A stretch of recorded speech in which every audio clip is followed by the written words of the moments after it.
नमस्कार, माझे नाव आर्यन श्रीविवेक रायमेर.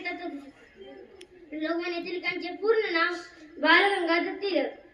त्यांचा जन्म 23 जुलै 1956 रोजी रत्नागिरी जिल्ह्यातील चिखली या गावी झाला.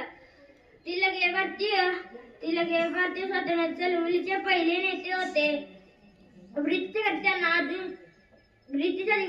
त्यांना भारतीय स्वतंत्राची जनक म्हणत लोकांनी त्यांचा नेता म्हणून स्वीकार करून लोकमान्य पदवी दिली. तर महात्मा गांधी आधुनिक भारताचा निर्माता म्हणतात.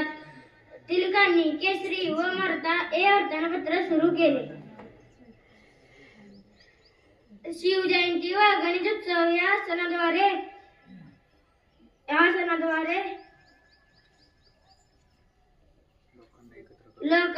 लोकांना एकत्र करून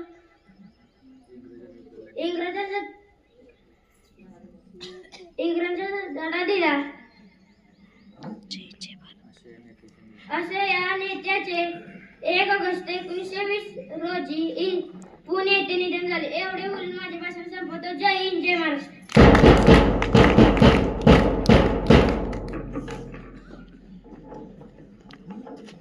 धन्यवाद आर्यन. यानंतर भक्ती प्रफुल्ल सुतार या मंगल प्रसंगी आपल्या देशाविषयी भावना